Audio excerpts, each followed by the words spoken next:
very important topic, and that's a topic of weed whacking. Go to Manscaped, get 20% off plus uh, free shipping with the code FAB. And usually, when we talk about plucking those nose hairs and doing trimming around the ears and whatnot, most of us are used to doing that with weapons such as this. While effective, they can be cumbersome. They can prove to be cumbersome. And everyone's personal favorite is also this beauty, something like this. Whilst very effective, it's also hard because sometimes you don't have the right extension cords and whatnot. So Manscaped has given us this, the Weed Whacker. The Weed Whacker is skin safe. It has a replaceable head.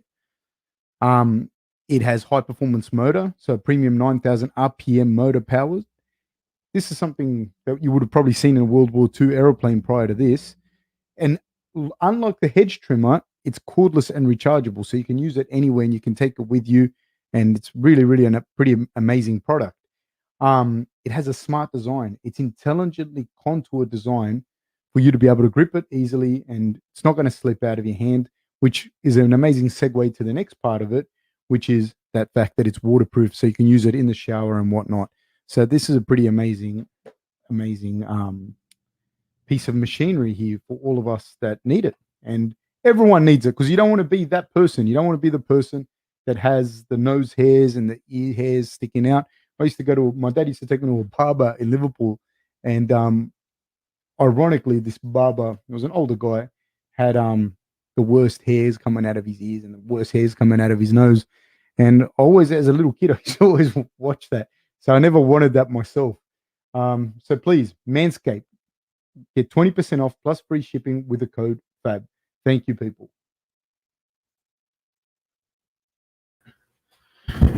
How are we, people? Thank you very much for joining me. Let me know if you can't hear me, if the volume's off or anything like that. Thank you very much, guys, for being on here. The Dark Cloud NC says, I have a Manscaped shaver. They work very well.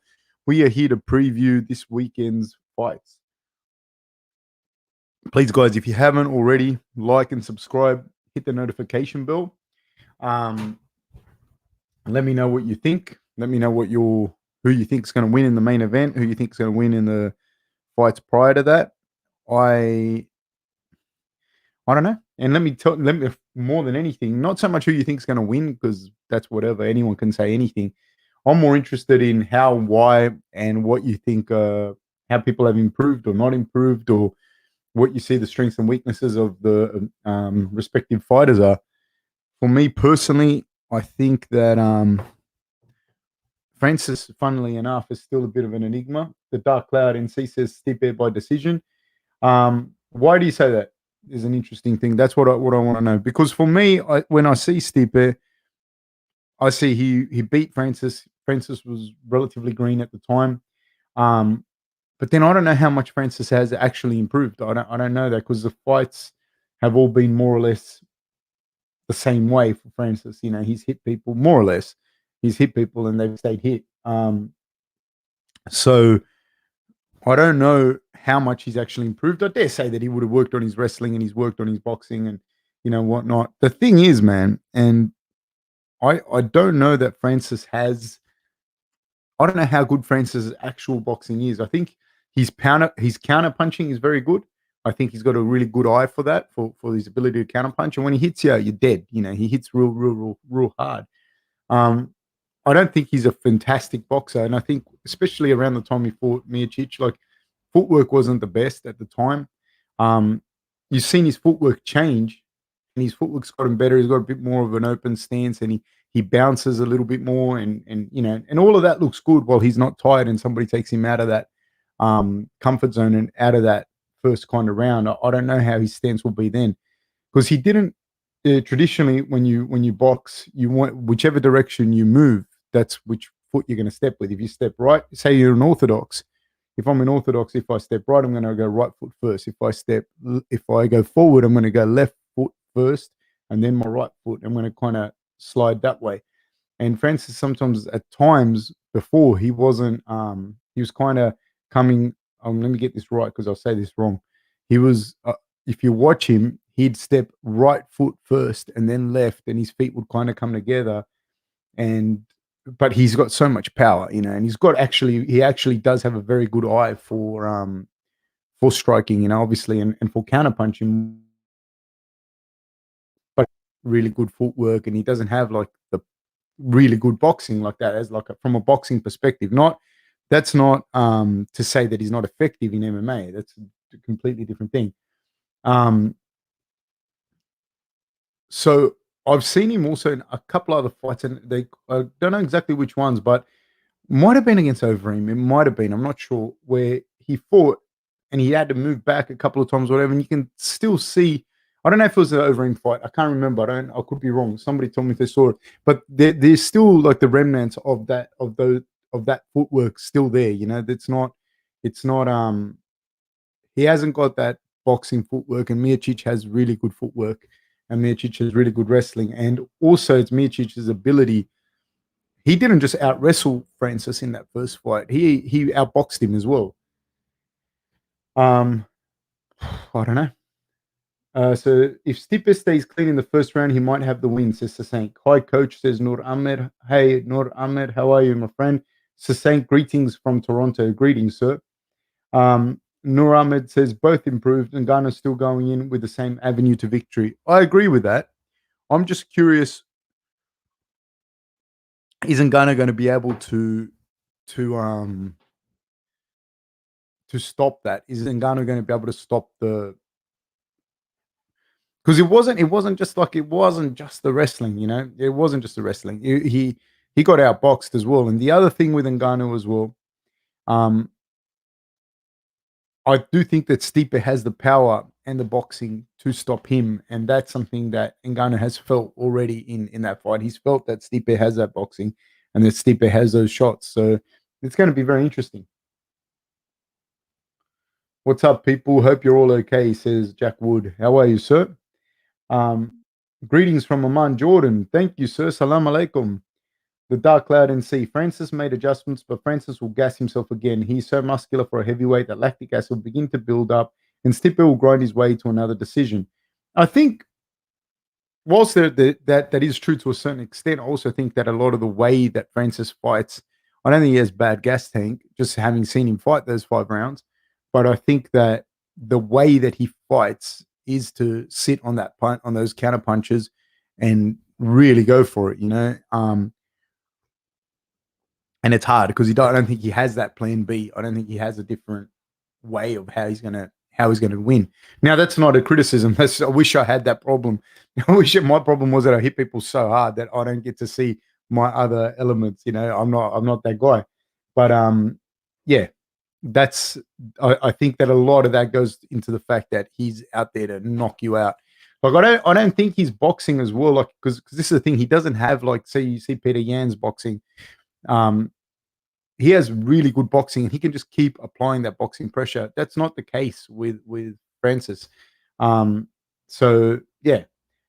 Padraig Meany says, you'd think Ngannou will try to apply his improvements apart from a couple of leg kicks and improve takedown defense against Blades and Velasquez. He looks mostly the same. Yeah, I don't know because I haven't really gotten a chance to see a lot of that. You know what I mean? So he could well have, like I said, he's got one of those good problems. He hits so hard and he's got a good eye for the counter that you don't get to see how much he's actually improved. And I think even in that first fight, people didn't really know how good he was or wasn't, and then after he fought Stipe, it was apparent that he was still rather green. EK says, oi, oi, Fab, did you read that Twitter thread about France's journey to France? No, I did not. I did not. I'm kind of heard about it, but I haven't like read it myself. Simon, Francis has a lot of muscle mass. He's nowhere near as big as the first time. He will have better cardio. Um, possibly. But one thing's your cardio. The other thing is what happens in the fight. Because you can have all the good cardio that you want in the world, but if you're not able to use it efficiently because you want to box and someone's making you wrestle, or you've been hit and hurt, you've taken body shots, all of that kind of stuff. I think from a preparation perspective, I think both these guys will be ready.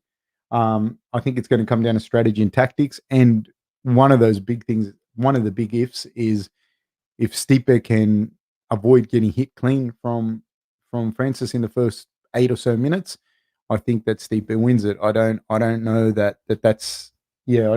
I don't. I also like that, and I'd like to see Stipe use more body shots coming into this fight against Francis. Francis can use more body shots too. I'd like to see him. I'd like to see him both do it. Um, I think that Stipe can use like just more body shots, more just a few different things there to start to push Francis into the later rounds. But man, it's Francis is a monster, man. He's a scary man. Um, I'm just greetings, Fab, from Christian Laurent. Volker said he did feel symptoms and he's still recovering. It's unfortunate that he's not fighting. Man, I'm bummed about that. I was actually one, I wanted to see Alex fight, and two, I wanted to see I just wanted to see that actual fight. I think Ortega and Alex are an intriguing matchup. I really do. I like, although although Alex can wrestle and can fight on the ground, I think Alex is very much a striker and a very, very good kickboxer at that. And whilst Ortega has very improved striking, I still see him as much more the grappler. That's where his biggest problem for Alex will be, I believe. Having said that, they could knock each other out, of course, but I think the biggest problem is the jiu-jitsu for Alex against Ortega. I love those matchups. I do always love that grappler versus striker kind of matchup. Um, will you ever get submission radio on the podcast? Um, well, I don't know. I don't. Maybe like not categorically no, but I don't think that's on the books right now. At the moment, I'm kind of just finding my own feet and finding my own things that I'm enjoying to do. And like I've said before, I'm kind of time poor, so it's only at certain times that I can do the podcast. It's a little bit hard for me right now to work around other people's schedules. So not categoric. It's not a categorical no, but it's not something that I'm thinking about doing at the moment. Um, do you think heavyweight skill sets gets disrespected due to their size? A lot of people want them to fight like flyweights whilst they're 100 plus kilos. EKSSF. I think yeah, I think that's the case across the board. I think that like the flyweights also get completely disrespected as well. Like if someone had Demetrius Johnson's success as a welterweight, he'd be a gigantic superstar.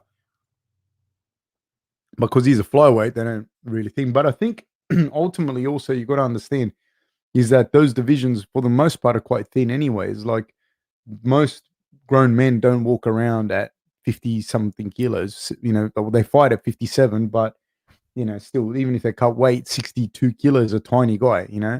Most people don't walk around at that weight.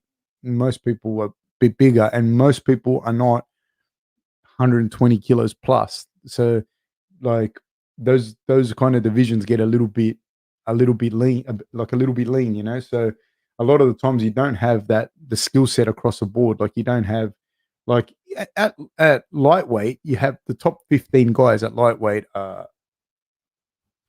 like real good. You know what I mean? Um, like you have guys ranked at number 8 or 9 even at middleweight. You have guys ranked at number 8 or 9, like a Brunson kind of cat, and he's very, very good. Like at heavyweight, it's kind of like you have a few of these massively scary guys, and then it does get quite thin. And so the same as the women's divisions. And people, it's like you can't say it. It's like taboo to say that about the women's divisions, but it's the same deal, man. Like you get like Valentina, you got what's her name? Nunez. There are some really good girls, like Rose, Joanna. There's like a bunch of these girls that are really, really good, but the drop off it's still a young division. Um, so I think that's what happens with heavyweight as well. Also, like I think a lot of guys that are that big, they're like a 6'6", 120 kilos. There's also just on your size alone, you can go to different sports.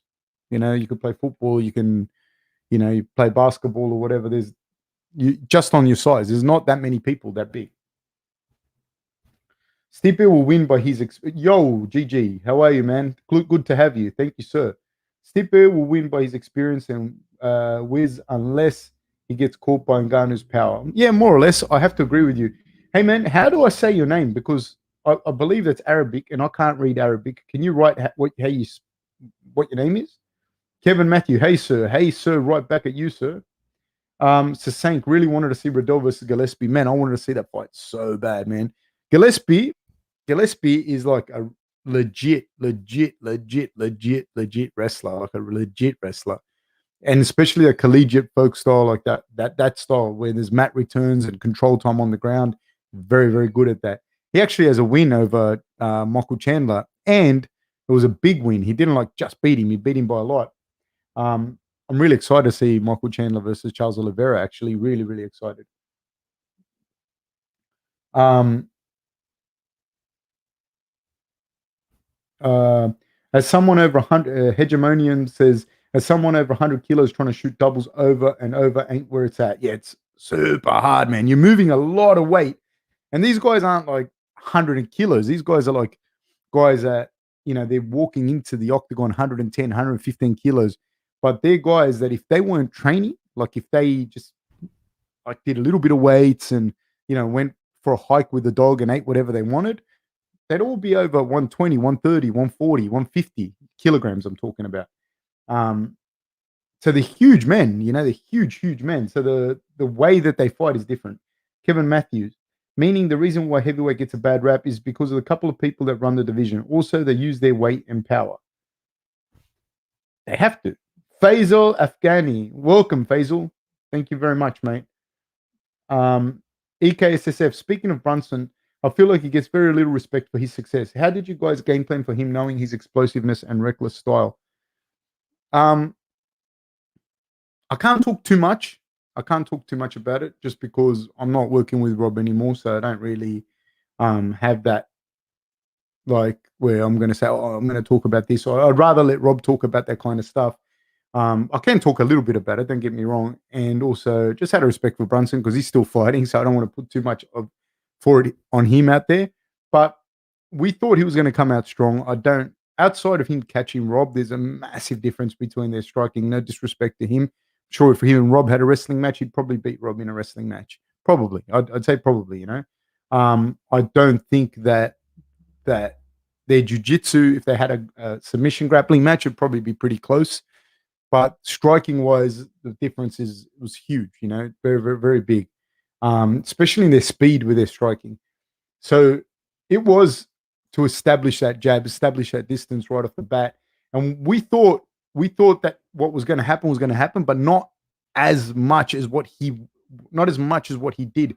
We expected him to do that, but to pace himself more and get into that second round, and Rob would start to pick him apart and it would finish. There's obviously more intricacies involved in it. There's a lot more intricacies involved in the planning, but I'm giving you a very kind of overlook of it. Having said that, this is what people don't understand with game plans. Brunson could have landed a shot right on Rob's chin and it's over. And then we didn't game plan smart. Everyone will criticize us and tell Brunson that he's a genius for rushing Rob. And to be honest with you, I don't think I've said this. I don't actually think that what Brunson did against Rob was that bad, because in that first exchange, he realized that Rob was a lot faster than him. He might not say it, but you could see it. If you watch that fight, you'll see that they were moving, and Rob hit him with like a lead left uppercut, like kind of lead jab, kind of uppercut thing.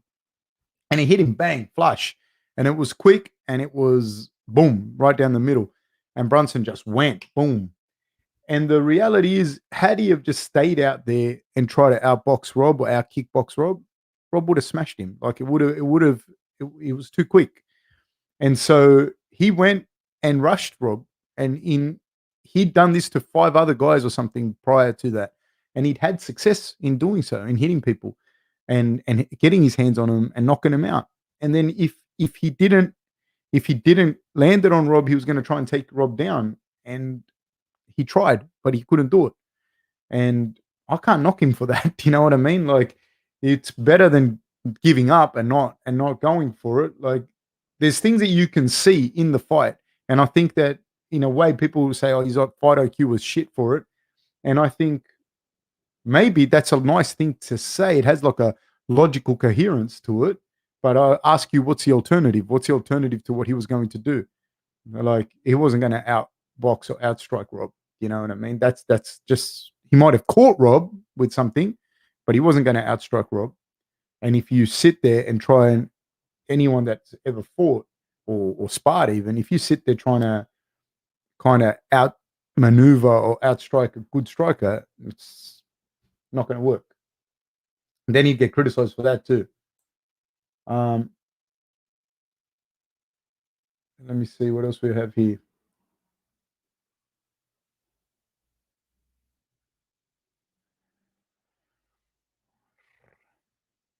Sorry, I'm just trying to read. Am I looking forward to Shane's comeback? Who's Shane? Sorry, I might have it wrong. Riddell went to a split decision against Cedric Doumbé. Yes, he did. Yes, he did. Very, very good striker. Fab, what do you look for in researching opponents? How do you change fighters' training in order to adjust to what you've scouted? Generally, with guys that I train, I make sure they're training year round, all the time. And it's not an easy schedule, but I make sure that they're this, because you can't game plan. This is what fucking people don't get. You can't game plan if you haven't got the skills to implement that game. It's like me saying, I should have invested in Google in 2000 or whenever. One, I had no money, zero money, and two, I didn't even know what Google was. Nobody even knew what search engines were, like unless you were involved in Silicon Valley or something, So I didn't have the skills nor the means of which to do it.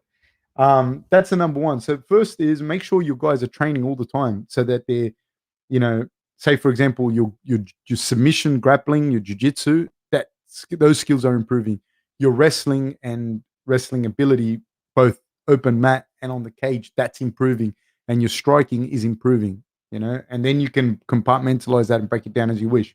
But first and foremost, you got to take care of you. You got to, don't try and solve the world's problems. Try and look after your own family first, So um, that's the first thing. Make sure you guys are getting better at all their skills. Then when you know that you're going to fight someone, usually have like 8 weeks, So the first thing I look for is like the guy's movement patterns, and I'll watch all their fights, anything, every and all their fights that they have. And there's certain things, man, that people do, and they've been doing it. Like if you watch their wrestling matches, if say the guy's a wrestler, if you can watch their wrestling matches and then you watch their UFC fights, there's things that they still do the same. So that opens up ways for you. They're not going to change those movement patterns. They're not going to change. That's just there. That's the first thing. The second thing is we start to see how we mitigate that risk. Do we go straight through it? Obviously, we can't transfer the risk, but do we go straight through it? So meaning the guy's a good striker, do you strike with him? And like John Jones does this a lot. Or do you take them to their weakest area, or which might be your strongest? It depends. You have to see how you're going to implement that. But the movement patterns is the big one, because that one doesn't change. It never changes. People can improve their skills and they can hide stuff, but there's certain things they can't do. Then the reality is, though, and this is what a lot of people don't understand, and Daniel Cormier said this, at the end of the day, all of that stuff, nobody understands this unless they've done this, is like, you got to put your mouth guard in, and you're gonna go get into a fight, and you're gonna get hurt, and you're gonna get busted up, and that's the truth of it. Like there's nothing that the game planning and all of that. That's great, but it's still a fight. It's the same as like, I don't know, when you're in business, you can, like, one thing, you can know everything, you can say everything, but at the end of the day, you still got to pick up the money yourself, your own money, and put it up, or your investors' money or whatever. But it's still money that's on you, and you got to put that money up, and you got to put that money on the table. And you can know everything, but when we get there, it's, now it's for real. So they're the things I look for when we're planning. And there's you see a lot of things, like you see a lot of the timing, a lot of the stuff that they do, like there's things people will do when everything's going good for them, and then there's things that people do when things aren't going well for them, and some of these things are almost imperceptible, and you see those things, and you can try and make people a little bit uncomfortable in certain ways. In the Brunson fight, it was definitely that. It was definitely to engage him early with the strikes because we felt that Rob was going to be quicker and just like overall like a better striker, and that's no disrespect to Brunson. And we wanted to draw the wrestling out of him early, and we thought Brunson might be able to take him down, might be able to hold him down for a little bit, but we didn't think that Brunson would be able to like submit him on the ground or ground pound him and finish him. So we really wanted to draw the wrestling out of Brunson, and it worked. But man, this is the fight. Brunson could have landed a left hand, and it's a game. That's it. It's a wrap, and then he'd be the genius. Stipe by dragging Ngannou out again till he gasses as he only had a few minutes in the octagon in his last few fights. Stipe will grind him out, says Hanoi Trooper. He could well do that. So Sank says Rob is really as well rounded as GSP is. Possibly they're different fighters. They're different. They're very different. But possibly, I'd say yeah. I would say there's a few differences, but I think that Rob's very very well rounded. Hyena 95. Stipe definitely has the power to stop Francis. There's also a huge chance that Stipe will TKO Francis on the ground this time. Yeah, I mean, I don't know. There's the anomaly for me, the big question mark is how's Francis developed? How's Francis looking now? I don't know. I can only go off what I see, and I haven't been able to really be able to say, oh, I can see vast improvements in Francis because he's been knocking everyone out in the first. People can speculate. You can talk about like a lot of things, you know what I mean? He's training with this person, he's doing that. All right, but let's see. Because under duress, there's things that people revert to, and I kind of touched on that earlier. Like his stance is a lot better in that, but I've seen a couple of times where his stance shortens up again. He plods again when he's pressured. And if Stipe's people have noticed that too, if Stipe can make him do that, then he's going to be more susceptible to takedowns or more susceptible to getting angles cut on him for Stipe to hit him, which is what happened in that first fight. Sakuraba's quote, "Don't play their game, make them play your game." Yep. But if you play their game and you beat them at theirs, then there's nothing left for them to do, So that's another important thing. John James says, for those who don't know, what happened with you and Rob? No, dude, it's professional sport, professional world. We're not working together anymore, and we're pursuing different goals, different things, and that's the whole story. EKSSF says Roy Jones once said that if you respect someone's skills, you should try to beat them early so people don't want to see a rematch. Yeah, dude, but that's fucking hard, dude. You know what I mean? Like, it's not like the fights in fighting or in sport or even in life, 1 + 1 doesn't always equal 2. Just because like I decided that I'm going to do that doesn't mean that it's going to happen. You know what I mean? It's not like that. That's not how it works. Basil, is John Jones planning to fight the winner of Stipe and Ngannou? That's what they're saying. So that'll be an interesting fight. Skater, morning lads, morning Skater. Hyena 95 says Miocic is a gorgeous boxer. He's long, powerful, but he has only succeeded against fighters who have been knocked out before, or are grapplers who can't really eat that many shots. But in fairness, dude, he's beaten more or less everyone you've put in front of him. You know what I mean? And so he's done his work. He's done what he's meant to do. Is he going to win on Sunday? I don't know, but it's very, very, very interesting. So Sank says very few fighters can stand and strike with Rob. I agree. There's only a handful of guys that are going to do that in that division. One of the guys that can do that is Gastelum. But I think that Gastelum can do that only to a certain extent because I think that Rob's vocabulary of strikes is larger than Kelvin's. Having said that, that doesn't mean that Kelvin can't ask certain questions of Rob that can pose problems. But I do think that Rob is too dynamic of a striker, has larger vocabulary of strikes, and I think he's going to chop up Kelvin's lead leg, and I think he's going to stomp on it. I think he's going to inside kick it, and I think he's going to take Kelvin down as well. So he's got a lot of things that you have to watch out for. Having said that, Kelvin's got very fast hands. He's deceptively quick. He's deceptively big, and he gets outside your lead foot and creates a false distance with his right hand to get inside and throw that left hand down the pipe. He's very good at doing that. But Ian Heinisch did a good job of avoiding that as well. So we'll see what happens. Those heavyweights, Lesnar versus Frank Mir fights, have a special place in my heart. Yeah, they were good fights, man. They were good fights. Shane McMahon. I can't say to you I am like massively looking forward to his return or anything like that. What do you think about Khabib coaching Luke Rockhold? I mean, I'm sure, they're friends and he'll be a part of the training camp. I don't know if he'll be the head coach, but they know each other's games. They know each other well. Why not? Can Woodley let his hands go, Fab?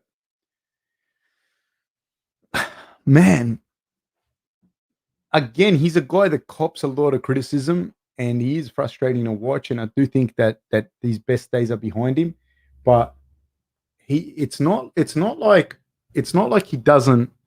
It's not like he hasn't been successful doing what he does. When like he lulls you kind of to sleep up against the cage, and then he lets his hands go. And if his hands, but he doesn't throw amazing combinations. He throws like big one-off blitz shots, and sometimes he catches people and sometimes he doesn't. And he's caught some really, really, really good guys. The problem with Woodley is the fact that he backs himself up into the cage. And if it's a good striker like Luca to a certain degree as well, they can, like, those front kicks up against the cage, and that he's shown that he doesn't like that. He's been out wrestled against the cage. I don't think that's going to happen against Luca. I don't know if he's going to let his hands go like that because he's never really gets into boxing matches. He kind of retreats into the cage and then he blitzes forward. And he's caught some really good fighters like that as well. He blitzes forward and shoots a double leg, or blitzes forward with hits a right hand or a left hook, gets him down and goes from there. And he's beaten a lot of good fighters like that, but he's lost as well, So, and I don't know that I do think he's lost a little bit of a step. I do think he's lost a tiny step. And there's people, when you fight like that, and you lose that little bit of a step, I think it becomes really, really hard for you to implement that, as you go up the food chain. I personally, I'd love for him to prove me wrong, but I don't see him fighting his way back. And I can see him beating anyone on any given night because he's got crazy power, but I don't see him going and running that gauntlet, running through Masvidal and Usman and Burns and everyone that's there. I don't see him doing that. He could beat one of them, Covington or anyone like that. Could be one of them if he catches them, but I don't see him beating three of those guys in a row and fighting for the belt on that again. Who do I have? Irfan says, have you given commentary on what you think about Ngannou versus Stipe? Yeah, we were talking about it. And yeah, I spoke about it earlier. I think we spoke about it for about 20 minutes. EKSSF says, cheers for the answers. Can you shout out my friend Alex Gavazeni? He exchanged BBJ for deadlifts and I need him to revert back. Oh, okay. So he exchanged jiu-jitsu for deadlifts. Come back, Alex. Come back, mate. I predict a TKO for Stipe, says Suleiman Douglas. I mean, that could well be on the cards. It could go the distance, but I think someone's going to get stopped in this fight. I do think that. Ofon says, La fella, yeah, it's like game planning for Ben Askren to kick someone's head off without practicing the kicks. Yeah, like, Ben Askren's not going to outbox anyone. He's going to outgrapple them. But this is what people also don't understand. In that, like, it's fun to say it, and I mean, we can always talk and we can, he's going to do this, he's going to do that, or he's gonna drag Ngannou into deep waters. Everyone says this, but the game plan, that's not the game plan. That's an end objective. Do you know what I mean? To drag him into deep water. The game plan is, how are you going to do that? How are you going to avoid getting hit by Ngannou? How are you going to avoid? Because it's not that easy. Not, oh, you just move to the no. But Ngannou is a good fighter too. He's a great fighter. So that's the game plan, is in picking up on those intricacies and being able to capitalize on it. Just a second, guys.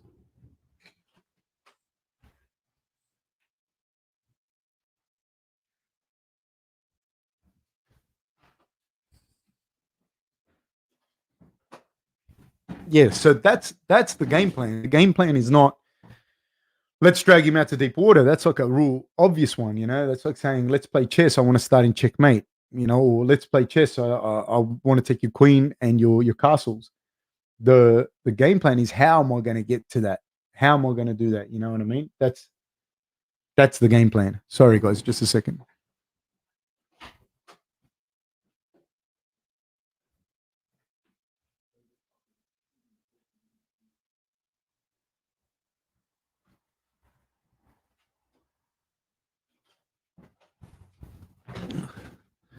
So yeah, that's the game plan.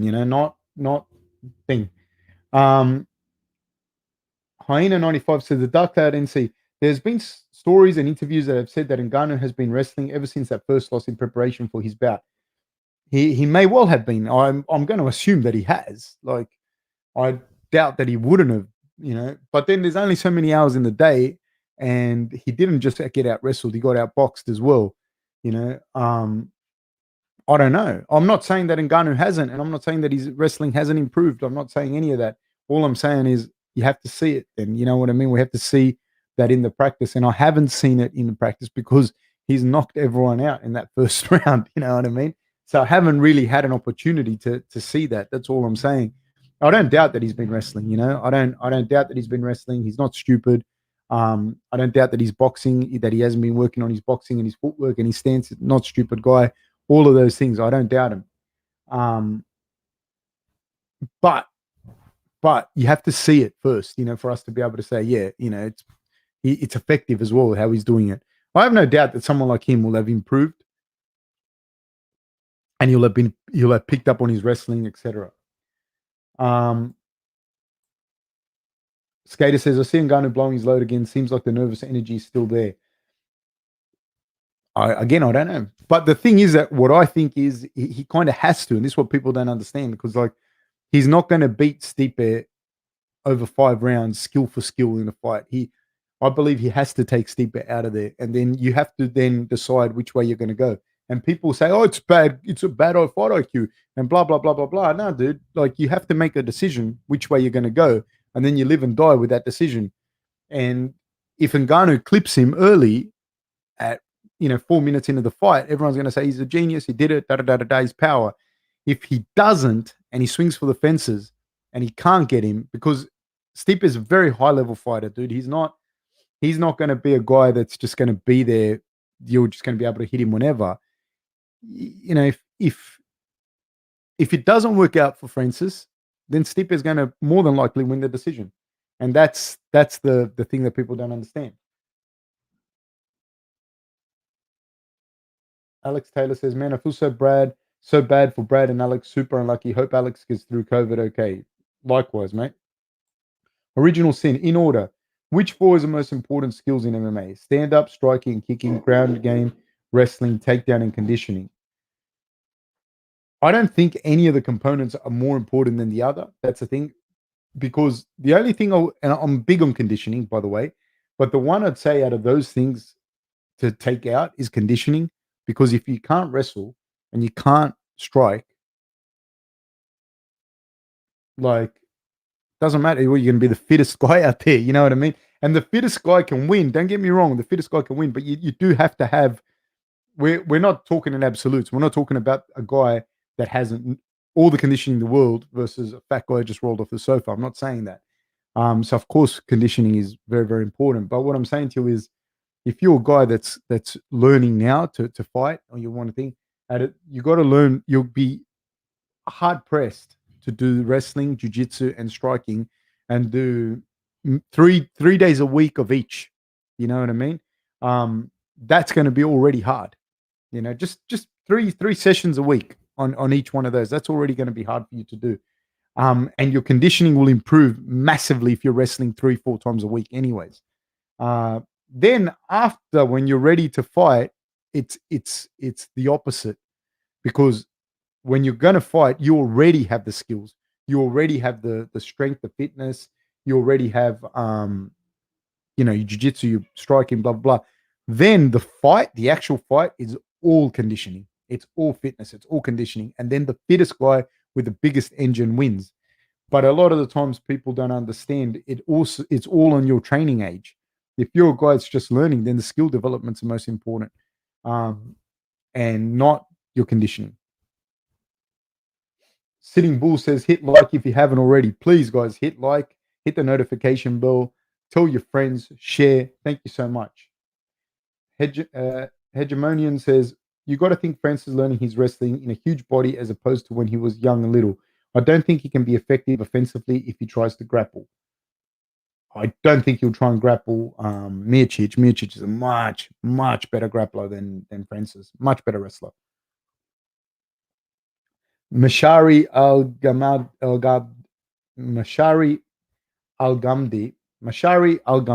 Sorry if I said your name wrong, my friend. Where did you get your shirt? Also looking good, Fab. Thank you, sir. Thank you so much. My wife gave it to me. My wife gave me a whole bunch of shirts, I think, because usually I just wear nothing. So like whatever's, like, I wear a t-shirt that I probably wore in high school. So then she just gave me the gave me a bunch of shirts. Christian Laurent says, roots of fight. Dark Cloud in C. Wrestling for what? To gas himself out in the first 4 minutes so Stipe can take him down? We will see. I don't think he's going to go out and wrestle Stipe. I think that the wrestling that he's doing is to avoid Stipe being able to out wrestle him. Dark Cloud. Hyena 95. But the other issue with Ngannou is his gas tank. He's carrying around a lot of mass and he throws with absolute power. Will he be able to sustain that activity output for all 5 rounds? No. But I don't think he has a bad gas tank. Like I said to you, he has to pick one way or the other. What's he going to do? You know what I mean? He's not going to go out and out jab, out maneuver, out tactic, out strategy Stipe. He has to knock him out. He has to get him out of there or hurt him real bad. And that's where it even makes a bigger difference for him, because he has to put that absolute power in. Otherwise, he's in a lot of trouble. The Dark Cloud in C, you're right. James the Juiceman, do you let your little one watch fights? Nah, because we don't really let her watch that much TV, like she probably sees something here when she sees like me on here and you guys see her. But otherwise, no. Like when she's older, if she wants to watch fights, yeah, I don't care. I don't care. As she gets older, you know what I mean? Like, it's part of what I do for a living, part of what I've always done and what I'll always do. So it's not, I can't say the word gratuitous. I can never say that word. I can write it, but I can never say it. It's one of those words. Yeah, but it's not violence. Like I don't watch it like Just Bleed. I want to watch people get hurt. Like I don't watch it. Like for me, it's work, and I watch it like in a certain way, the way that I see it, and even my wife watches fights with me sometimes, and it's not, she understands the fight game a little bit more now because of, she's been married with me. She known me for a long time. So I don't have that thing with fighting and my kids. Like I don't have a thing where I'm like, no, I don't want them to watch fighting, the violence and blah blah blah, because I don't have the same outlook for it that people do. It's martial arts a part of my life, been part of my life since I was 5. So I don't have that mindset about it. Sir Lancelot, how do you think Tyron Woodley versus Vicente Luque will go? Vicente Luque, usually after he gets hit, he likes to start striking. I've got to think Vicente. I've got to think that Luque will be able to kind of drive Woodley back into the cage a little bit and start to keep him there, cut off the cage on him, strike with him, and I think he'll probably beat Woodley like that. That's what I think. I wouldn't be surprised if Woodley hits him and knocks him out, because I mean Woodley hits like a truck. Um, Jack Wood says, "What is the most effective cardio training in your opinion? What would you recommend for a fighter outside of actual training, outside of actual sparring, or outside of actual hard wrestling or hard submission wrestling? You mean outside of any of that? Um, High intensity stuff. The rower, like high intensity on the rower. If you put like you do 2,000 meters on a certain amount of time, like you will feel awful. That's super hard. Um, there's a lot of different kind. I think anything where you have to run though, anything where you have to like do any kind of running, high intensity hill sprints themselves, it's really hard because the locomotion and you pushing against gravity, your whole body, the athletic requirements of running are super hard on your body. So like super difficult on your system, and it's the most natural way for us to move. Um, and like if you go and it's simple, it doesn't require a lot of equipment, doesn't require a lot of messing about. If you go out and do like on 3 minutes, in 3 minutes you do 10 meters 10 sprints on 3 minutes recovery at maximum. Like you run 110 meters, you have 3 minutes recovery, and then you run 110 meters and you do at 3 minutes recovery, do 110 meters, 3 minutes recovery, 110 meters, 3 minutes recovery. You're probably not even fit enough to do that. You'll find that you're fucking jogging by the last one. If you're fit enough to run 110 at full pelt, great. Do five like that, and you'll see how difficult that is and how like what a workout that is for you. Um, then you can have like all sorts of combinations of different types of cardio workouts, or you can run out on 3 minutes recovery as well, and do like 400 meters again at like your maximum, like at race pace. Try and do them. Try and do this. Try and do this. Do 400s. If it depends on how fit you are. If you're a 400-meter runner, you're gonna say that's nothing, dude. That's easy. But if you're not a 400-meter, you're like a just like a reasonably fit guy. Do on 3 minutes recovery. Do 400-meter run in under a minute 10 seconds. So or even a minute 20 seconds. Do a minute and 20 seconds, 400 meters. If you want to challenge yourself, do it in under a minute, which is hard. But let's say a minute and 20 seconds, 1 minute, 20 seconds, a 400-meter run, 3 minutes recovery. Do that 5 times. And you'll see that's about as hard as you're going to want to do anything, really. Very, very hard, man. It's not easy. So the running stuff, I think, is very, very easy to do as far as like you don't need equipment and you just go out and do it. And your body's natural thing for locomotion is to walk and run. So it's what I think most readily hits your body. But the things for a fighter, yes, run. But the most important thing you're asking, James, is Jack Wood, what would I recommend for a fighter? First, get in all the cardio and everything that you can by doing the training you're meant to be doing. Because wrestling itself, you wrestle someone in freestyle or Greco, or you do judo. That is stupid hard. If you wrestle someone full pelt wrestle, but under like folk style or Olympic freestyle rules, and you wrestle for 2 minutes, that's stupid hard. James Adjuseman says, I just watched the first fight. Stipe has a chin too. Man, Stipe has a great chin. He has a fantastic chin. He got caught, but he's got a fantastic chin. Not only does he have a fantastic chin, because he's got a good amateur boxing pedigree, he knows how to roll with the punches too. He knows how to move and roll, and he doesn't take the shots flush. Gigi says, yeah, when you get tired, all the bad habits come right back. It's why it's important to learn good technique from the start. 1000%, Gigi. That's why, like, again, when people talk about how much a fighter has improved because he's been working with such and such person, he's been doing such and such training, that's all good, but it's under duress, like I cannot lose my temper if I'm not under stress. You know what I mean? But if you put me under the same stress that made me lose my temper, I'll probably lose my temper, and it's the same thing with with fighting. You know, that's why you got to be careful. I think there's a saying as what's the saying? It's beware of beware of wisdom not earned. And I can't remember who it was that said that. Beware of wisdom not earned, because people will say to you, they'll come to you and they'll say, you got to control this, or you got to do that. This is your, Fab, you get upset if this happens, blah, blah, blah. And you're talking to the person has no fucking stress at all in their life. So they're telling you not to lose your temper, for instance. And you're like, dude, you have no stress in your life whatsoever. What the fuck are you talking about? Like, if or it's like me saying that to the CEO of a company, going, hey mate, just relax, man. Look at me. I'm not stressed out, but I don't have 400 fucking people that are waiting on me to make a decision that's going to affect their jobs. So the stress that you put people under is what's going to reveal the character as well,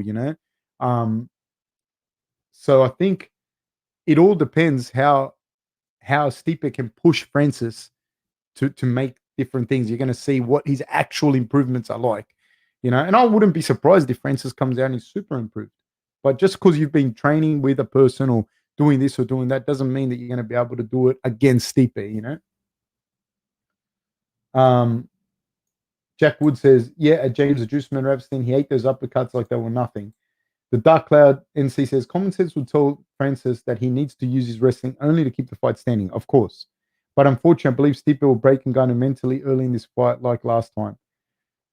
Again, I don't know how much he broke him mentally per se, as opposed to the fact that physically Ngannou couldn't put him away. You know what I mean? Once you gas, dude, and once you can't, like physically, it's gone.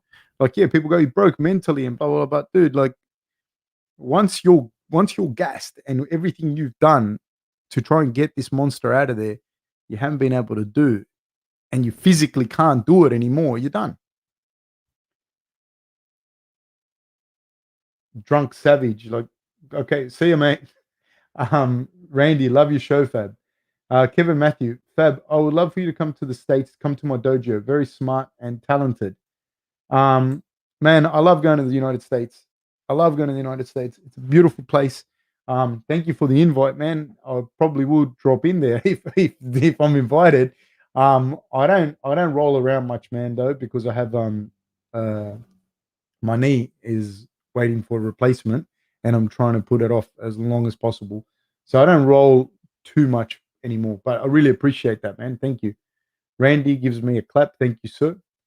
Hyena 95, the Dark Cloud in C. Either guy could win. We all know this. There is no definitive answer on who's going to win. Of course, I agree wholeheartedly on that. Drunk, you are crazy to leave all this knowledge. Thank you, Kevin. I really appreciate that, man. Thank you very much.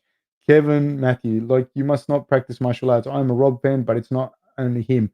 Also, just to make it clear, I'm a Robert Whitaker super fan from Kevin Matthew. Yeah, man,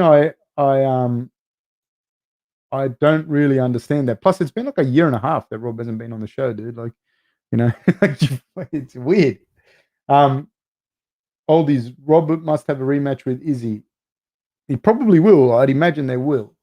Alexander Cooper, Fab, what do you think of the comment that Rob looks like a ripped version of Ali G? I haven't heard that comment. Maybe.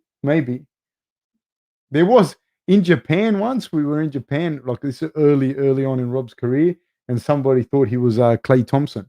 They couldn't pick who he was, and it was like this this girl had no, like, real, obviously no. She didn't really watch the Warriors, and she didn't watch fighting, obviously. And she's like, "You're." I prompted it a little bit. I'm not going to lie, but she goes, "He looks familiar." Blah blah blah blah, and I said to her, "You don't know who he is?" I go, he plays basketball." And she goes, "The guy from the Warriors. That's it. That's exactly who it is." And I said, "Yeah, it's thing." And she goes, "What's his name?" And she was like, "Thompson." I said, "Clay Thompson." And she goes, "Oh my God, it's Clay Thompson." And she goes, "Can I talk to him?" I go, "Yeah, I go talk to him. Tell him I'm a big fan, Clay." And she went and told him that she's a big fan of him. But it wasn't. Obviously, Rob is not Clay Thompson. He can't play basketball for shit. EK says, isn't it weird how Woodley's corner is always calling for combinations? I've never seen him throw a combination in his life. This is the thing. This is what I've been talking about. And then people bag the corner, right? And like, they might have been doing that in training, the whole training camp.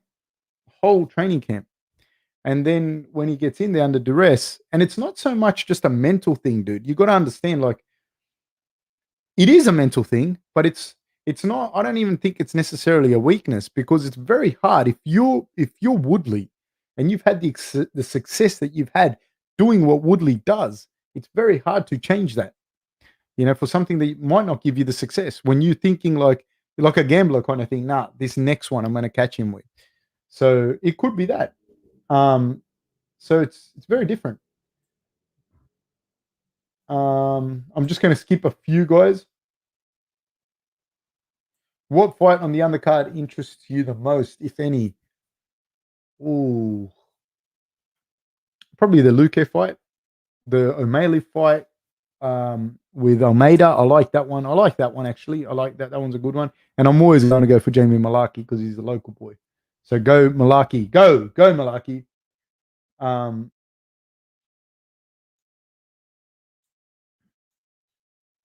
Sorry, I'm skipping a few people. Sorry if I skipped you, man. Vicente can probably from Hyena. Vicente can probably eat a few shots from Woodley, but again, it's hard to tell what Woodley's going to look like coming into this. He's an anomaly for a whole different reason now. Yeah, I mean, there is truth to that. There is truth to that. But Woodley always has that one shot, dude, that he can put people out. Gigi, I'm worried about those uppercuts from Francis. He caught Stipe with that last time. Yeah, man. Yeah, 100%.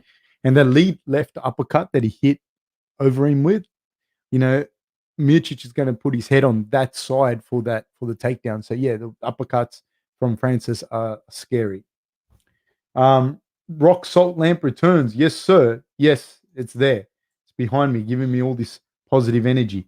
I'm going to go surfing after this. Actually, I'm going to go for a surf, and so hopefully I've gotten enough of the energy from it. But I have to make sure that I'm going with the right people, because I don't want to drown. One of the guys, I'll tell you a funny story. No, it's not a funny story. Well, it could be funny, but it's like scary. One of the guys that I'm going surfing with, when he was much younger, like 12 or 13, 12, I think he was 12 years old, he he was in the water and another surfer was on his board and the board hit him in the head and it killed him. Like he died in the water, he drowned. And he said to me that when he got hit in the head, he remembers being on the bottom of the water and just like at the bottom, and just looking up at the top, and he was drowned, or like he was out, but like he remembers being looking up at the surface, and then somebody reached down, grabbed him, and then he can't remember that, and then they revived him, but he died a couple of times in the on the beach or something like that. They said, anyways, they rushed him to hospital, and he was like basically dead in the ambulance. They revived him, blah blah blah blah blah. Died a bunch of times. Then after that, he had a big hole in his head. He's my mate. I see him every day. He lives next door to me. He had a hole in his head, and he had to wear a stack hat, like a helmet, to go play with his friends or wear it to school. And the teacher, everyone, was like, keep your helmet on your head. And he would take it off so he could play with the other kids. And he had there was no plate here. There was nothing there yet. And so he could touch this and it was soft. And his mum used to freak out from him just going out and playing. He'd go and play tips, but he'd take the helmet off because he didn't want to be the kid with the helmet. And so he basically just had his brain there and you could touch it. That's this guy that I'll go with, him and his brother. And they surf waves that are so big, man, so strong, that like they'll smash you on the water. I don't do this. They surf pretty big waves. And the waves, when it turns you inside out and upside down, it turns your eyelids inside out, the force of the water. And whilst you're trying to, like the waves I surf, if I get knocked over, I can hold myself in a little ball so that I don't hit a rock on the bottom or hit the reef or something. I can still hold myself like this. But every now and then a wave is big enough that when it wipes me out, even though I'm trying to coil myself into a ball, it opens me up. And it's such a weird feeling. It opens my hands and things up, and I'm trying to do this, and I can do it because the waves aren't that big. But the waves they surf, man, their eyelids get turned inside out. It's so crazy. Sorry to just talk about that, but why not?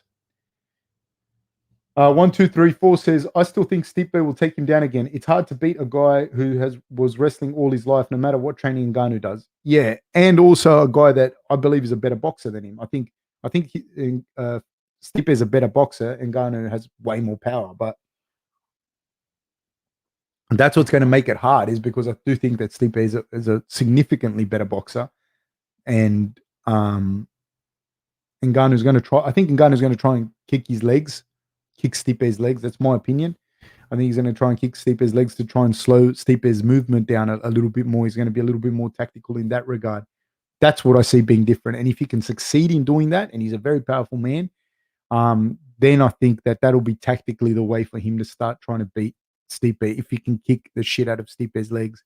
Having said that, is he going to be scared and hesitant to kick the legs because of Stipe's wrestling? I don't know, but I think he has to.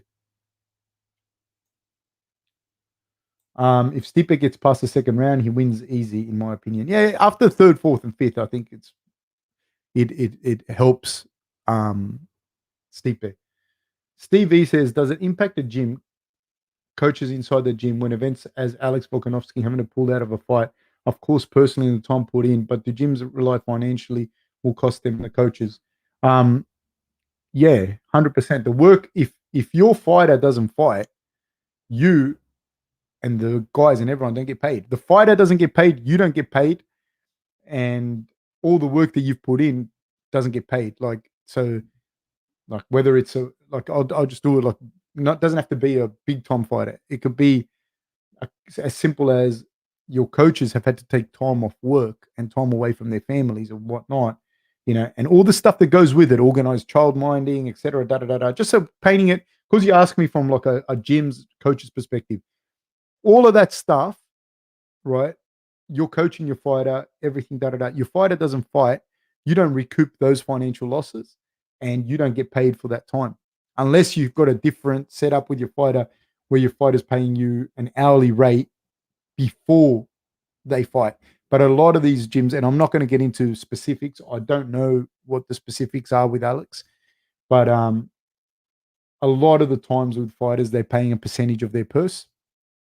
And you got to understand as well, they're paying a percentage of their purse, and a lot of times to guys that were with them when a percentage of their purse was literally $20. If you're getting 10% of a $200 purse, it's $20, and these guys were with them putting in the same amount of fucking work.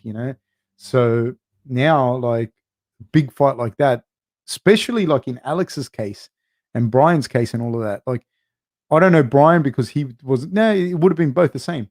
But especially for Alex, like, his coaches would have had to fly over there, being quarantined, blah, blah, blah, blah, blah, blah, blah. And you don't recoup that time with your family, and you don't recoup that time in, money that's potentially lost in your own business. Because when you're not here and you're not putting time into your business or into your work, you're losing money, or the coaches are using holiday pay from their day jobs, and that's holiday pay that they can't take. That's holidays that they can't take with their families. So yeah, it is real hard. Any Tinder advice, Fab? Be safe, mate. Just be safe. Don't get catfished. I've never been on Tinder myself. I fear that kind of stuff. Don't get raped. Don't get robbed. Good luck. The Dark Cloud NC. Most of my family lives in Cleveland, Ohio, so we support Stipe like his family. Good, man. Good, good, good. Excellent. Hey, Cleveland, Ohio is cold, in the winter, because it just sounds like a cold place. I'm just asking. EKSSF, good question, Steve. It was a good question, man. And yeah, it's real hard on not just the fighters, but everyone else involved. Is Brad Riddell the best striker at lightweight? I'd say Brad Riddell is one of the better strikers in the UFC, period. I don't know who's a better striker than Brad Riddell, accomplishments wise, we're talking about here, because again, like, I don't know, maybe he fights Barboza and Barboza kicks his head off. I don't know, but I would say accomplishment wise, etc., he's one of the better strikers for sure in the UFC. T-Bone. Francis can't run long at all off the treadmill. You think that's his heavyweight or conditioning? If you mean Francis can't run on the road, could be a combination of both. It's not easy for heavyweights to run, dude. It is not easy for a heavyweight to run. Just, it's a lot of weight to carry. Sorry, I might miss a couple. When and how did you get your cauliflower EFAB, Sasank? I've had cauliflower ears for years, 15, 20 years maybe. Just grappling. Just grappling. Brad Galea, hi Fab, looking good. Thanks, mate. Do you think if Stipe comes in at 230-ish, is that better for Francis? No, it just depends how it's going to be implemented. You know, it's not one thing or the other. It's just how you're going to implement that. You know, if it's not better or worse. Like if he's going to lose movement, there's no point coming in heavier. Did you know that Stipe has the same leg reach as Jose Aldo? No, I didn't, and I really doubt it. Oh, maybe no, but Aldo's tiny, so no, I don't think that's accurate. I think even the reach, like when they talk about reach, in it's wingspan. They measure it as wingspan, So like that's different as well. Like broad guys, like Alex Volkanovski is really broad. So when they measure the wingspan, he comes out like he's some sort of orangutan freak with the highest reach, but he's actually very, very broad.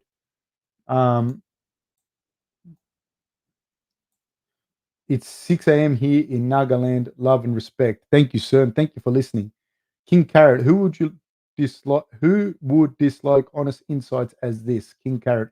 A lot of people, sir. A lot of people. I don't have enough gimmicks. I think, other than the salt lamp, which sits somewhere here. Everyone got a good look at the salt lamp there, people. Angami accent, is that in India? Connor McKnockout says Rob versus Gaslam is a tough fight for Rob. Yeah, I think it's a tough fight for both of them. I don't think that fight's going the distance. I don't think it's going out of the first, to be honest with you. I think, yeah, both those guys hit real hard and they hit real fast. And sometimes both of them tend to get hit. That's my kind of thing on that. I can't go too much into it because obviously I worked with Rob. I would not breach confidentiality. And further to that, we prepared for Gaslam the first time. So I kind of have some insight into that. But having said that, I have nothing to do with the preparation now. And I think they both tend, because they're both gun for the fight. Neither one of these guys is shy. Neither one of these guys is gun shy. And neither one of these guys is shy to hit, or to get hit. And I think that's when you have two fast, strong guys, which they both are, it's going to be who gets there first. And I think that Rob's going to kick the shit out of his legs. So I think that's where the difference will be. Do I think that if Stipe loses, he will retire? I mean, that's completely up to him. I don't know. Hanoi Tripper, do you think if O'Malley gets another ankle injury and loses, he may have to reconsider his fighting career? At the very least, he'd have to really consider what's going on with his ankles. You know what I mean? Like, that's what I think. Ian Mars sounds tiring listening to you. Well, you don't have to listen, Ian, if you don't want to listen. CSS Voden says, what's up? How are you, sir? A hyena. It's hard to pick O'Malley to win. He smokes a lot of weed and plays video games a lot. Plus, he's just had a kid. Yeah, I don't know. I don't know like a lot. See, all that stuff can be also superfluous. You know what I mean? It might mean something, it might not mean something. He's won a whole bunch of fights too. Original Sin, well said on cardio training. It's very hard, but super beneficial. NZ Iwi Kiwi. Do you know Alpha Kenny 1? I do not. Hanoi Tripper says 400s are killers. Yes, they are. CSS Voden says Teddy Atlas thinks Joe Louis is the best heavyweight boxer of all time. He was way before my time and way before my era, and it's hard to compare people outside of their eras, but I think Joe Louis is fucking right up there, man. Right up there. I don't necessarily think yeah, maybe. Yeah. So people are putting up the different cardio trainings. I'm kind of skipping by it just to try and get different things. This fellow says, T-Bone, $2. Thank you so much for supporting. I see John having a hard time with Stipe. They similar. I see John Jones having a hard time at heavyweight just because I think he loses a lot of the mechanical advantages that he would have had at middleweight, light heavyweight. Not that he can't do well That's not what I'm saying. I just see him losing that mechanical advantage. The same way that I see Israel losing his mechanical advantages at light heavyweight. Doesn't mean that he can't do well. Doesn't mean that he can't win. Doesn't mean that he can't win the belt. I'm talking about both of them here. But it's a very similar sort of thing. They both going up, losing that mechanical advantage. The difference for John is I don't think he's a big puncher. And not being a big puncher at heavyweight has a massive implications, because at heavyweight, that's how most fights end with big shots, and I think that's going to be a little bit hard for him to be able to hurt people at heavyweight with his punches. Um,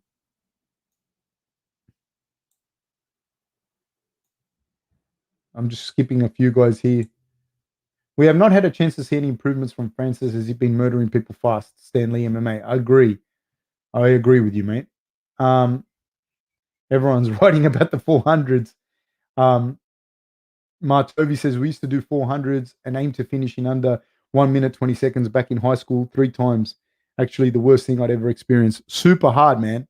Oh, that's super hard. Like if anyone wants to do that, like I said, we used to do like when I was training and then when I was coaching, we used to do like sessions where it was like 6 400s on that kind of time, 10 400s on that kind of time, and it's stupid hard, like really, really, really hard physically. Um, Stan Lee MMA says Stipe was a matador last time. Do you think Francis will be looking to counter here?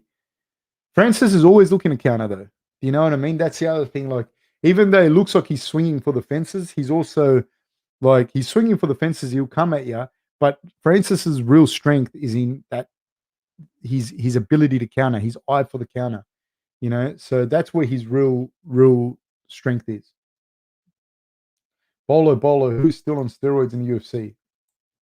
A lot of people. Um,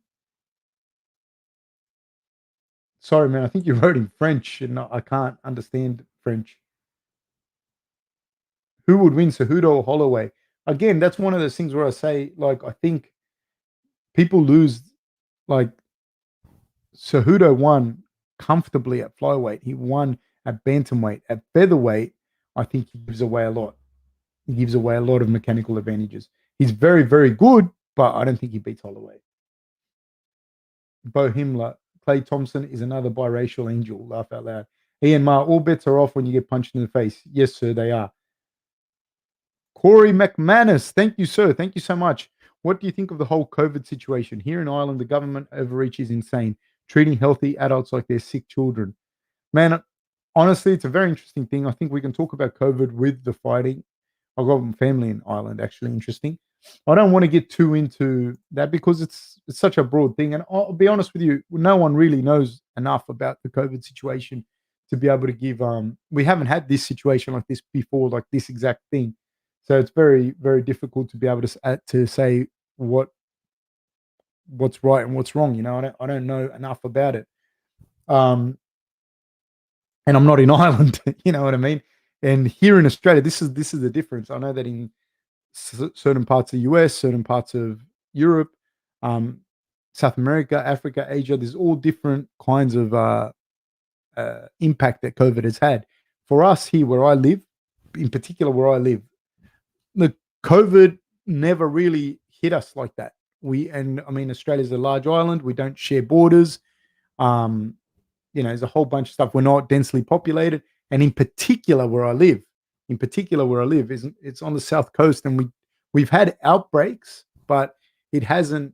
You could be forgiven for coming here and going, man. There was never any COVID. There was never like it didn't have the same impact. But I'm well aware that in other parts of Sydney, and in Melbourne, of course, we've had an outbreaks, and then in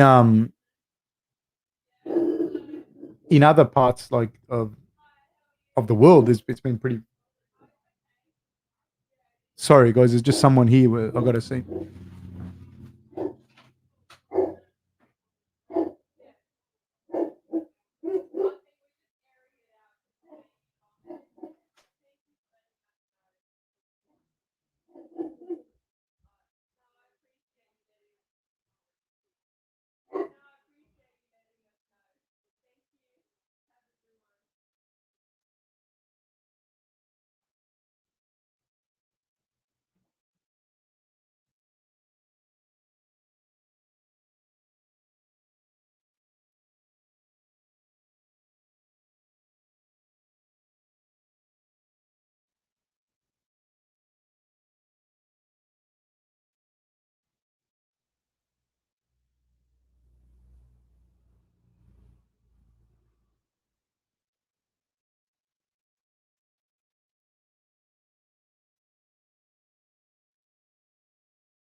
No. All right. Thanks.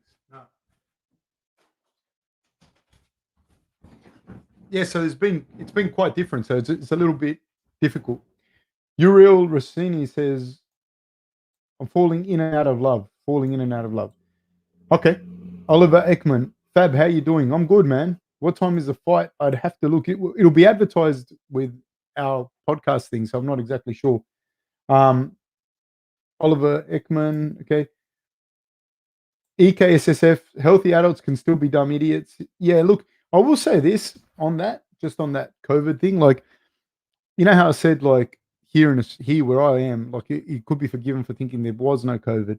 Like, there were people that, especially at the start, when you don't really know nobody knew what was happening. There were people acting like, this is all bullshit, da da da da da. And I'm thinking, like, how would you even know? How do you know what it is? Like, err on the side of safety. You know what I mean? Like, and there were people that weren't social distancing and everything. And thank God we didn't have a massive outbreak, but we could have easily had one. We could have easily had one. And so yeah, I do think that's a problem because common sense is not common. Novus 22, people are ignorant and won't listen to medical professionals. They have to be treated like children. I do agree with that. Ian Marr, do you do the stated UFC commentary inverted brackets bias? Fight companions are becoming more and more popular. Good to see you got to the party early. I prefer your insight. Ian, I really like you, mate. Thank you. I think you're a good guy. I like doing them. I like doing them. I don't know. I don't watch the UFC commentary, to be honest with you. I haven't for a long time. Um, so I don't know how biased or how not they are. A lot of the times, man, it's not even just about being biased. Like, I mean, it is bias, if you will, but it might not even be what the commentator thinks or wants to say. But you got to toe the company line, you know. Um, Jack Wood, I will try 5 by 400 meters in 70 to 80 seconds with 3 minute recovery and see how I get on. Laugh out loud. I'll post the results. Think I'm going to die. Haha. Please come to my funeral. Jack Wood, let us know how you go, man. Let us know on this how you go. Um, and like, I mean, if 3 minutes is too easy, do it on two, and so on and so forth. Ben Newhook says the ocean is another level of scary, dude. The ocean's crazy, dude. Like the ocean makes you feel like nothing. You're nothing. I still don't get how people open their eyes in salt water. It's actually not that bad. It's not that hard. I do it all the time. But these guys are closing their eyes as tight as they can, and the waves are so powerful that it opens their eyes and turns their eyelids inside out. I was trying to compete in the 160 division in BJJ. This is from Kevin Matthew. I weigh around 158. I have been building muscle mass and trying to develop a more choke based game. Any advice? I like the old school no weight cut. Honestly, I would say to you to I don't know if you already do. Do you do freestyle wrestling or collegiate wrestling? And if you're based in the United States, you should be able to get into a wrestling room pretty easily. Like, there should be anywhere around there that you can go and wrestle. I would say to you to wrestle as much as you can because you're going to build a different type of strength and balance. BJJ has its own strength and balance, but wrestling has a different one. And the two combined are very, very powerful. And then your front headlocks that you do in wrestling is a very, very big component of it. Your front headlocks and that will improve massively for jiu-jitsu with some wrestling training. If you already wrestle, then you should be fine. Hanoi Tripper, do you use the Shark Tracker app to check the beach before you jump in? No. No, no, no. No one does it, I know of. No one. Ngannou versus the ocean. Who has more power? The ocean, buddy. The ocean. That's from um, Jones will be present in the combat of Miocic versus Ngannou. I'm sure he will, Rossini. Ofon says, I feel like Stipe versus Ngannou is such a strange matchup because they're almost different weight classes. I could see people not wanting to give either credit for the win by saying that Stipe has way more. Um, they're both heavyweights, but Stipe is a huge guy. Stan Lee. Fab, as a coach, do you emphasize athletes to not rely solely on their athletic gifts? Look at the longevity of someone like RDA versus Woodley. Once those super athletes slow down, they seem to fall apart. Um, it's you can't say that. That's like, and I appreciate the question. I get what you mean, but like you can't because those super athletes like the guys you're talking about. But don't get me wrong, man. Just because Woodley is an explosive guy that looks like a super athlete doesn't mean that he's more of an athlete than someone like RDA necessarily. They're just different types of athlete. That's a very important thing. But I do get what you mean, because you see the guys that rely on reflexes and strength and whatnot. They might not look like Woodley, but they rely on reflexes and blah blah blah. And one day they just fall off the face of the cliff. That happens a lot. Um, you want to get that super athlete to have the greatest amount of resources available to them, i.e., skills. Um, and then hopefully they go into those different realms and not just rely completely on their athleticism. But it's hard, man, because if you're not that athlete, you don't know what it's like to be that athlete. And that, like, it's one of those good problems. Like Ngannou, for instance. Ngannou's a great example of this. How do you say to him, don't rely on your power, when even he probably, even if he goes out there and says, all right, I'm just going to go out and box with this guy, he still cracks people and knocks them out. Like it's very hard to, or almost impossible, because you're not that person. It's like being, I'm not, so I've had to build other skills. But if you're like super good looking, you can say, look, I don't want to rely on my looks. I want to also have character. I want to have um, better vocabulary. I want to be more empathetic. All of that stuff. That's great. But at the end of the day, you're still super good looking, and people are going to be drawn to you because of that. All the other things that you have are a benefit, but your looks are still there, and you can't deny it. Um, Ophon says skills or Ngannou has 50 pounds on him. That being said, I think Ngannou will be more patient and win. Could be. But Ngannou can't just be patient and sit on it, because Miocic will box his ears off.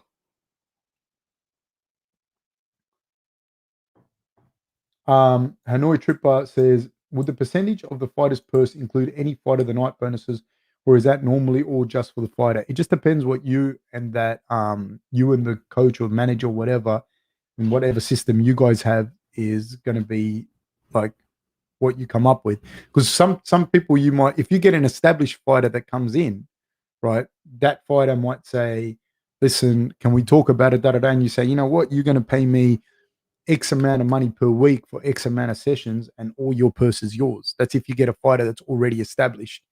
There'll be people that if they get a fighter that's established, that they might say to him, don't give me any money, and then I'll just use your name, maybe. You know what I mean? Like, it's hard, because if you're a professional coach, you're not going to do that. But because I mean, you have to make a living. The coaches and all of that have to make a living and do a good job. You get what I mean? Like, they have to make a living and do a good job. So if you pay peanuts, you get monkeys. So that's a big one. The other thing, Hanoi Tripper, is um, if a fighter is coming up with a coach that he's had since he's like a child or a teenager or something, then they did a lot of that work for free. You know what I mean? So who knows? It all depends what you negotiate with your fighter. Preferably, if it's up to me, preferably I would just charge people a flat fee. That's what I prefer. Um, but the reality is they're not going to afford it unless they're like, they're making a lot of money. So it becomes difficult, because what are you going to charge? Let's say you charge arbitrary figure, but the guy doesn't even make that, and so someone like a well-established coach, they need to get paid, so they're going to take a percentage, and they're probably going to take a percentage of everything. Um, and I think that's fair, because when the fighter loses, the coach gets a percentage of the loss with nothing on it as well. So it just depends what you negotiate. Ian Ma. Also, let me say one other thing before I go on to this. I also think if you have a good coach or good whatever, manager, coach, whatever, paying them, argument's sake, 10%, arbitrary figure, I just picked that out. Um, you pay them 10%. If they're worth it and you're getting to where you're getting because of that, then pay them that. If you have a guy that's shit, I wouldn't pay him 1%. 1% is overpaid if that person's shit. You're paying them too much money for them to do nothing. But if the person's very good and they're getting you to where you're getting, then it's not, you know. My accountant is probably more expensive than other people's accountants. But he does the work, and he does. I have complete surety. I have complete faith in what he does, and the financial advice also that he gives me. Um, and so I don't mind paying him what he asks. And I know there's other probably good. They're probably good as well that will charge a lot less. But I'm not going to go with someone that I don't trust as much just because they're cheaper. I'm not going to do that. That's not smart, my opinion. There's a saying: "Is a poor man pays twice, man," and that's a fucking truth. That is true. Will Jones pigeon calves get torn up in the heavyweight division? That would be my point of call. My port of call. I don't know. I don't know, man. I haven't really seen anyone have a lot of success, even at light heavyweight, kicking Jones' legs, like to the point where he hasn't won the fight. Has anyone mistaken me as a horse-sized Mighty Mouse? No. You're the first one, my Toby. John Parkinson, looking forward for the Sugar Show haters to jump back on the hype train after he sleeps Thomas Almeida. Man, that's going to be an interesting one because someone was asking about the calf kicks. Thomas Almeida likes himself a good calf kick, likes himself a good low kick. So that's why I'm actually interested in this fight. I'm actually interested in the fight. Almeida hits hard, slips inside the jab and throws the overhand right, gets inside and uses those elbows. And Sugar Sean, he's got good movement. He's got good, you know, all of that. But it's going to be interesting because Almeida likes a good low kick as well. Almeida struggles though when they get kind of his timing and they keep him outside of that range. He struggles a little bit. Orangutan freak with the highest reach needs to be a t-shirt. We should do it. That's a good one, GG. Mashari says, Fab, should I go to sleep or keep listening? It's 1 a.m. in the UK. Dude, we've probably got about 15 minutes to go. So stay up, man. Stay up.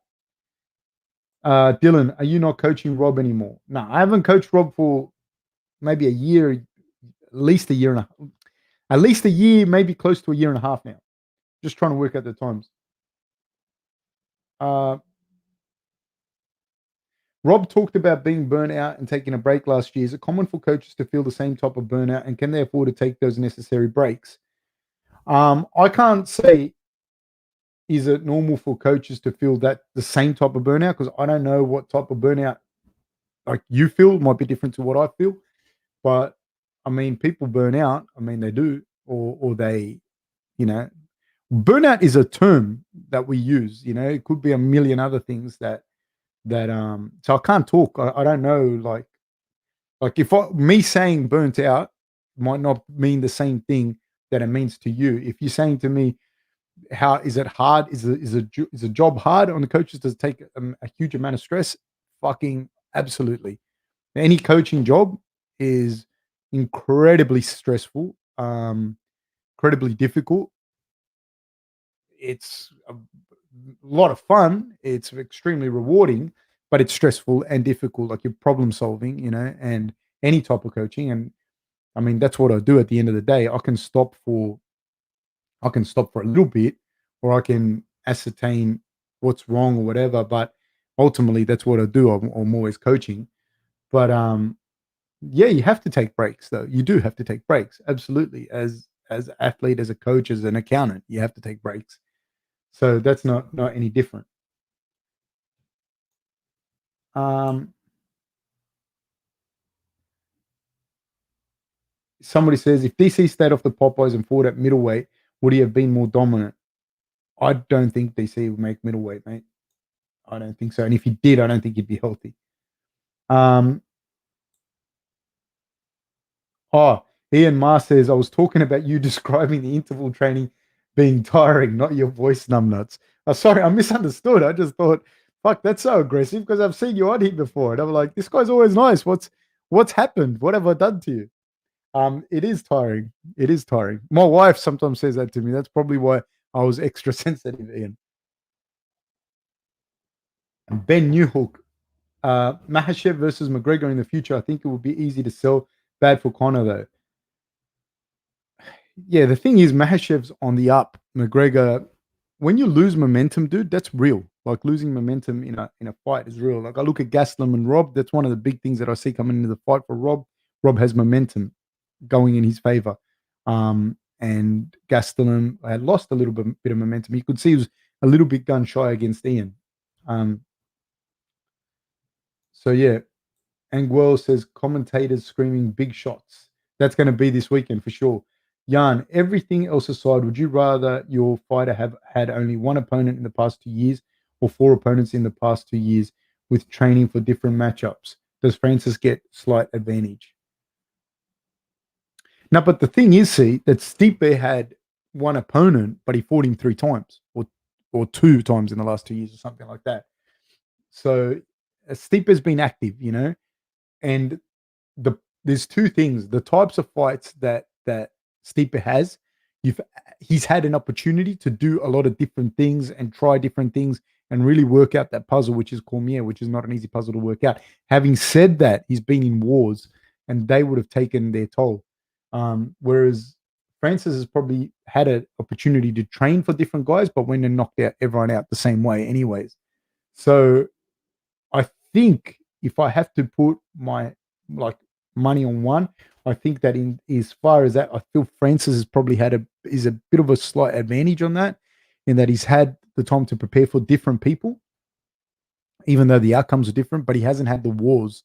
And I do think that, you know, Stipe has had a few wars, he's had a couple of wars. Like he took some shots of Francis in that first fight.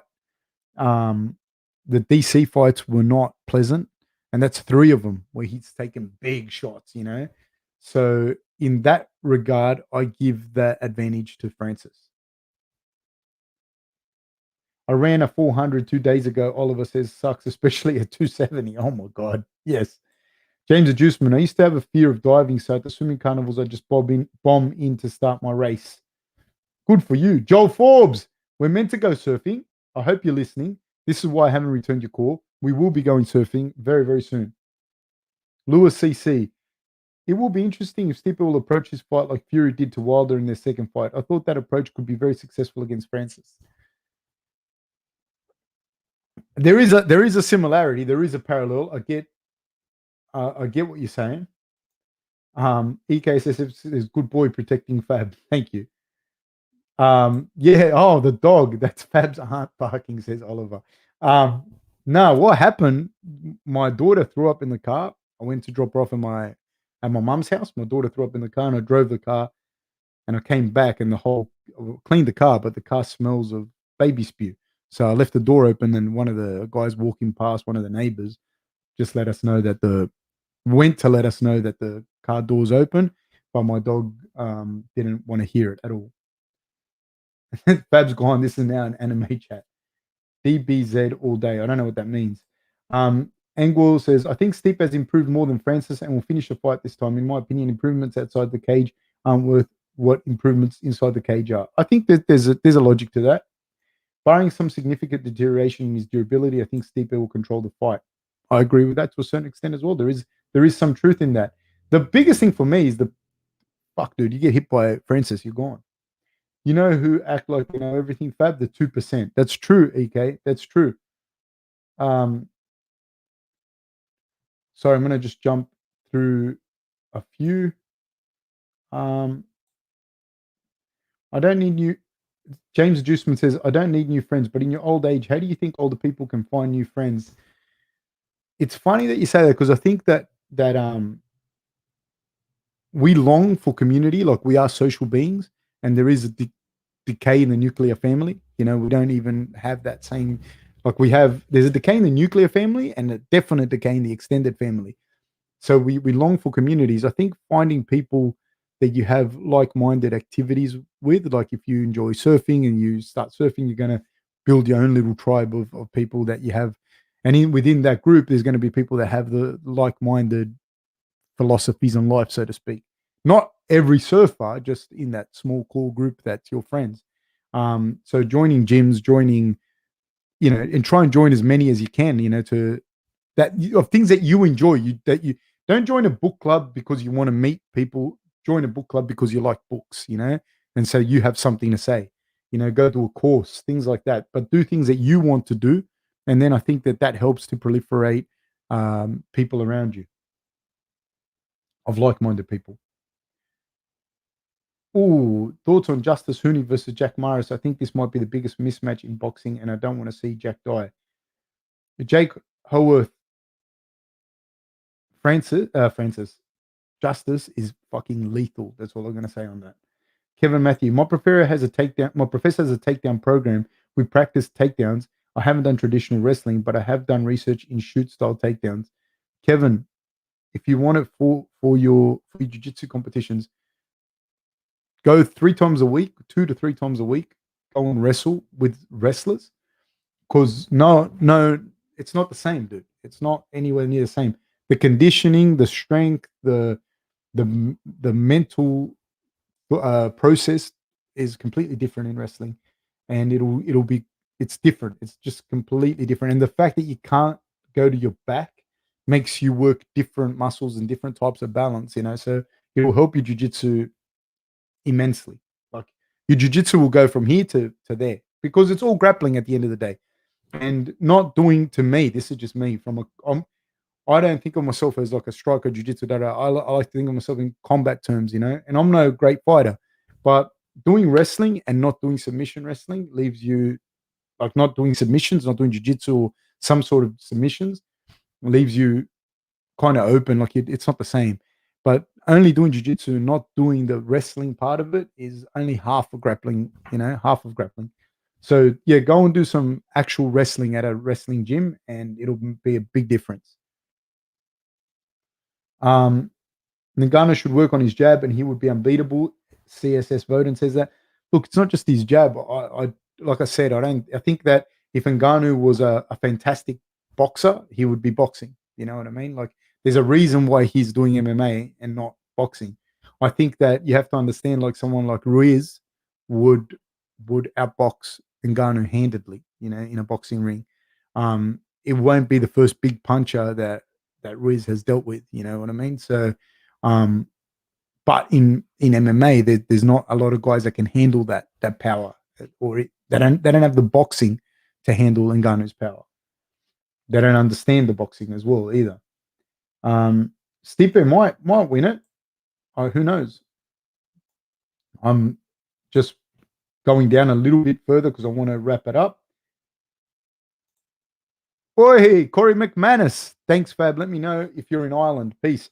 Man, I will do. We were planning on going there when COVID, funnily enough, as you said, COVID thing. That was why I didn't go to Ireland, because I was planning on going to Ireland, Spain, Italy, a whole trip. We had whole trip planned, to out of Inner Mongolia in China, where my wife's family's from, and blah blah blah blah blah, and we didn't get to go. CSS Bowden says, "Oh no, Fab missed important fact. I posted Jones has the same reach as Ngannou. He does, but I don't think he's as big as Ngannou, no matter how big he gets."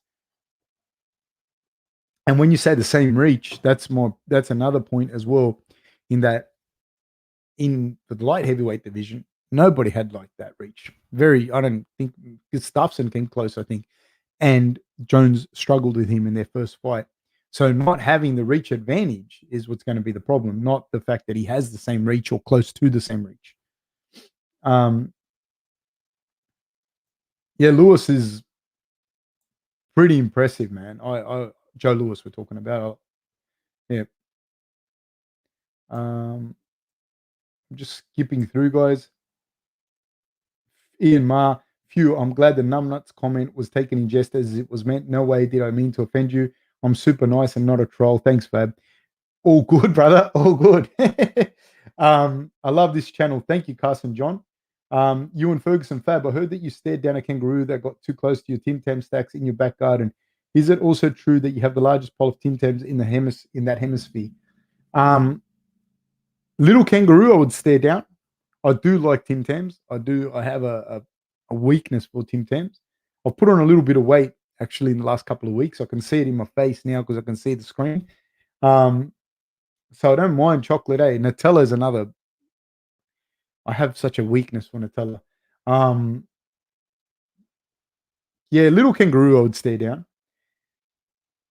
Do I think a prime Joseph Parker beats a prime David Tua? I don't know, man, because David Tua was a scary man back in his day as well.